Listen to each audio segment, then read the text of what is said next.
Hello and welcome to Martineau Gardens. This is our wildlife pond and I'm going to be telling you today all about some particular animals, particular type of insect that we find at Martineau Gardens and pretty much anywhere where there is water. So let's have a look in my book and let's see which creatures we are going to be talking about today. Who is it? So here is a picture and it says, "Did you see that? Two big eyes and a whirring rustle of wings. It shot past just like a tiny helicopter. Zoom! There it goes again. But what is it?" So it has big eyes at the front. It has large wings. And its legs have little hairs on them because those are for catching its prey, for catching insects as it flies around. It actually spends most of its life in the pond, so that might be a clue. And at this time of year, they are starting to shed their skin for the last time and emerge into the adults to fly around. So let's see what it is. Oh, did you guess? It's a dragonfly. Now this one is an emperor dragonfly. It says, when it lands you can see its long wings and colourful body. This big dragonfly is a fast flyer and a fierce hunter. It catches other insects in mid-air. But don't worry, it's not big enough to eat you. So yes, we are looking at dragonflies and their close relatives, damselflies. So a bit of science for you, a few scientific words. So they are in a group or an order called Odonata, which means toothed jaws. And there are two suborders. There's Anisoptera, which is the dragonflies, and Zygoptera, which are the damselflies. I think we'll just call them dragonflies and damselflies for today. And they are most definitely carnivores at all stages of their lives. Now, I was hoping that we'd be able to see some flying around and landing so that we could actually tell the difference between dragonflies and damselflies. But it's not the sunniest day today, so I think they're probably sheltering somewhere. So the main difference is that the damselflies have their wings, hold their wings straight down their abdomen when they land, whereas the dragonflies land and they keep their wings out, like the wings of an aeroplane. Now let's have a look at a few more differences between them. So this is a damselfly. So damselflies they tend to be smaller than dragonflies and a bit more delicate. Because they're insects, they have 6 legs, antennae, and 3 parts to their bodies. So they have a head, they have a thorax, which is the part that the wings and the legs attach to, and they have an abdomen. And in dragonflies and damselflies, that has 10 segments to it. So the other main differences are a damselfly, the forewings, so the ones at the front, are the same shape as the hind wings. So it has 4 wings altogether, and the front ones are called the forewings, different spelling, and they're all the same shape. Whereas when you come to the dragonfly, you can hopefully spot that the forewings are a slightly different shape from the hind wings. The hind wings are much bigger, and dragonflies tend to have much bigger eyes. All the males have something called a clasper at the end of their abdomen, which is used for holding onto the female. That's when they're mating and when the females are laying their eggs. And the females have something called an ovipositor, which deposits the eggs into, they normally go either onto leaves or just under the surface of the water.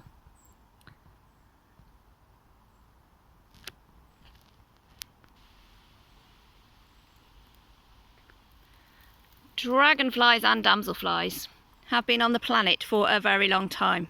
In fact, they were on the planet when dinosaurs were around. And their fossils have been found in rocks that were laid down over 300 million years ago. And there were even giant dragonflies called Meganeuridae, which had a wingspan of 72 71 centimetres, 71, 72. So much bigger than this one. You look at my piece of string here, it's pretty much almost the size of that log. So you can imagine those giant dragonflies flying around. I think that would be rather scary.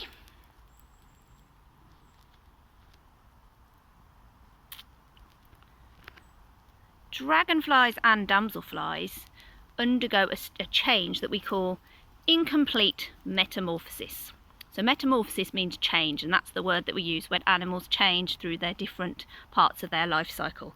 And actually, anybody that's been to Martineau Gardens might have spotted, if you can see on my badge, that our logo is a dragonfly. We actually used to be called Metamorphosis at Martineau Gardens. But back to the dragonflies. So incomplete metamorphosis means that they have 3 life stages. They have eggs, which are laid in the water, and then what hatches out is the larva or the nymph. You can use either word really, which lives in the water, and they live in the pond for a long time, sometimes up to 5 years, depending on the species, and they basically eat a lot. And then they eventually shed their skin for the final time and become the adult. So there's 3 life cycle stages: eggs, nymph or larva, and adults. Other animals insects or invertebrates, that have incomplete metamorphosis are spiders. So they have the eggs in an egg sac. Spiderlings hatch out, and spiderlings are just tiny versions of the adults, just like the dragonfly nymphs. Apart from the fact that they don't have any wings, they are actually very similar in their body shape and the different parts of their body as the adults. So that's incomplete metamorphosis.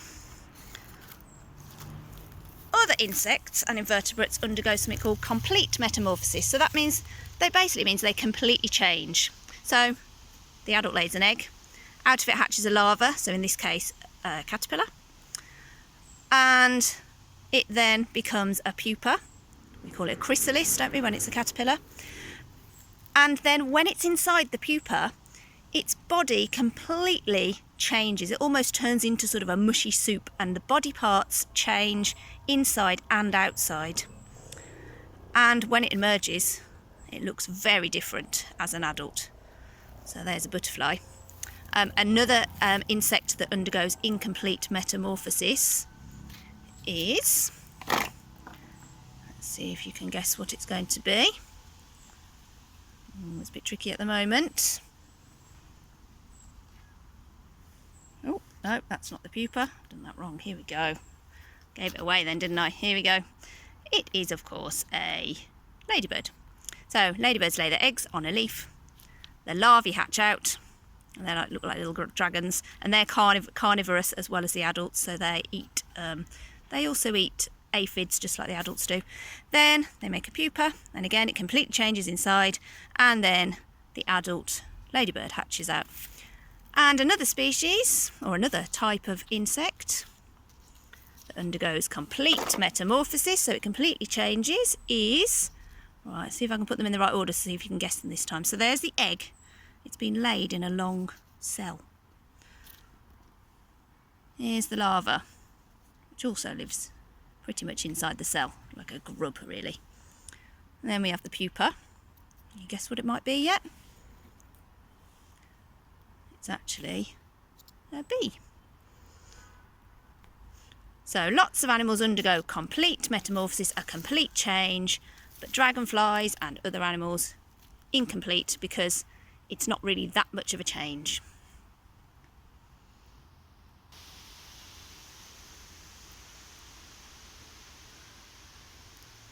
I've been doing a little bit of pond dipping. Let's see, what did I find? Ooh, you know what this is? There's a baby newt. Plenty of snails. Ram's horn snails there. Let's spot a little shrimp, freshwater shrimp wandering around there. what we're really looking for, and we found one, is a dragonfly nymph. So here it is. You can see its 6 legs. You can hopefully see its body. So its abdomen isn't as long as it will be when it's an adult.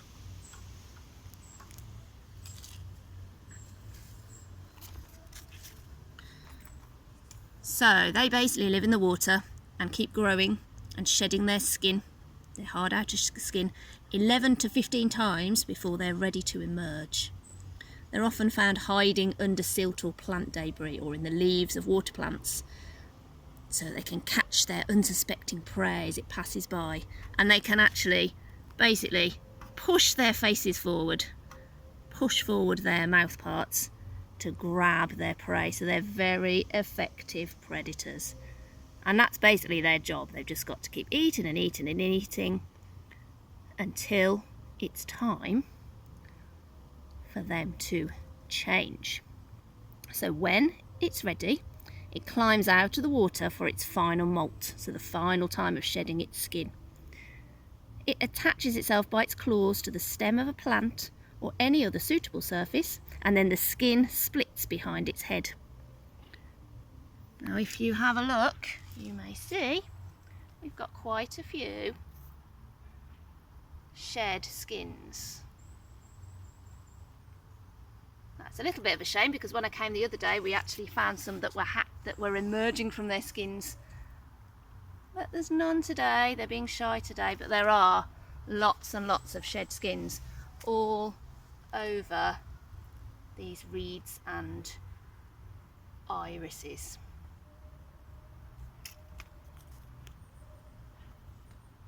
Oh, sorry about that music if you can hear it. I don't know what that is. Okay, so it splits the skin behind its head, and then the adult slowly comes out of the outer casing, and once it's done that, it pumps blood around its body, enlarging it, expanding its 2 pairs of wings.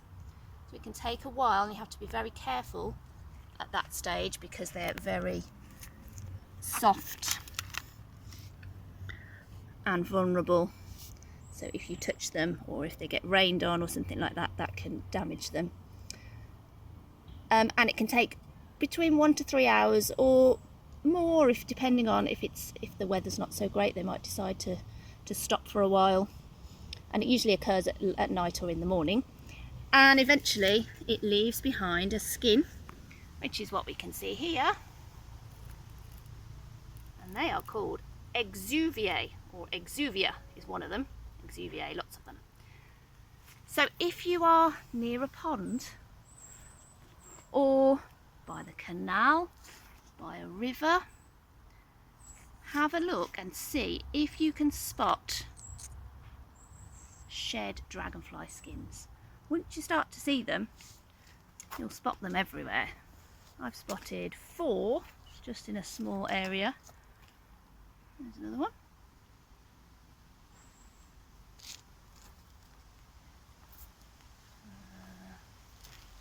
I can't see any more at the moment. There we go. And the newly emerged dragonfly, let's go back to our nymph while I'm talking. Get it to have a swim. I might very gently try and put it on my hand. No, I won't. Ooh, it's got stuck against that snail. Can you get round? So the newly emerged dragonfly is called the tenorel, and it's pale and soft, and it flies away from the water to feed for several days. So in my garden I've got lots that I can see in the grass, so they've gone off to feed, and when they are fully mature, so when they're ready, they will come back to the water to find a mate and to lay their eggs.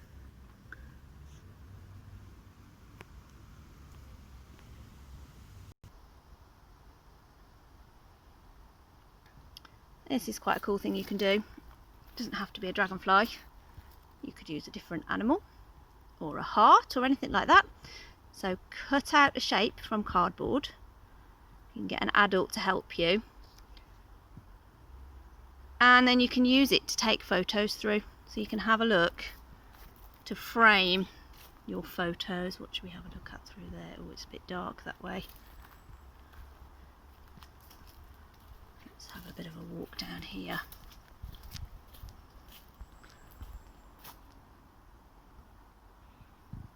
There we go.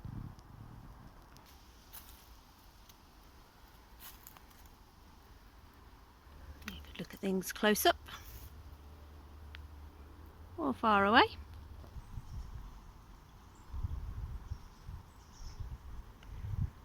So here I am by our pond in the courtyard garden. One of our ponds in the courtyard garden. If you can spot the water just running down from the rill. I wonder if there are any dragonfly nymphs in here. Any shed skins. Let's have a quick look. Water level's very low because it hasn't rained very much.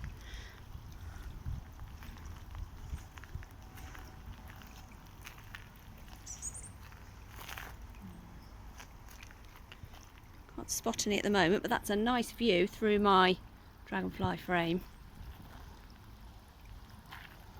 Into the water.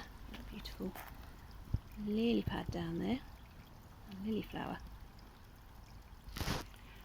I'm going to finish off by reading you a poem about a dragonfly. So this poem is called The Dragonfly by Libby Houston. There was once a terrible monster, lived in a pond deep under the water. Brown as mud he was, in the mud he hid, among murk of reed roots, sodden twigs. With his long hungry belly, 6 legs for creeping, eyes like headlights, awake or sleeping. But he was not big. A tiddler came to sneer and jeer, and flaunt his flashing tail. Ugly old stick in the mud, couldn't catch a snail. I'm not scared. When, like a shot, 2 pincers nab him, and he's got. For the monster's jaw hides a clawed stalk, like the arm of a robot, a dinner fork, that's tucked away cunningly till the last minute, shoots out and back with a victim in it. Days, weeks, months, 2 years and beyond, fear of the monster beset the pond. He lurked, grabbed, grappled, gobbled and grew, ambushing always somewhere new. Who saw him last? Does anyone know? Don't go near the mud, but I must go. Keep well away from the rushes. But how? Has anyone seen my brother? Not for a week now. He's been eaten, for certain. And then, one day, it was June. They all saw him. He was coming slowly up out of the mud. They stopped swimming. No one dared approach, attack. They kept back. Up a tall reed they saw him climbing, higher and higher, until he broke the surface, climbing still. There he stopped, in the wind and the setting sun. We're safe at last, they cried. He's gone. What became of the monster? Was he ill? Was he sad? Was nobody sorry? Had he crept off to die? Was he mad? Not one of them saw how suddenly, as if an invisible knife had touched his back, he has split completely. His head split like a lid. The cage is open. Slowly he comes through, an emperor with great eyes burning blue. He rests there, veils of silver a cloak for him. Night and the little stars travel the black pond, and now, first light of the day, his shining cloak, wide wings, a flash, a whir, a jewelled helicopter. He's away. Oh, fully he had served his time, shunned and unlovely in the drab slime, for freedom at the end, for the sky, dazzling hunter, dragonfly.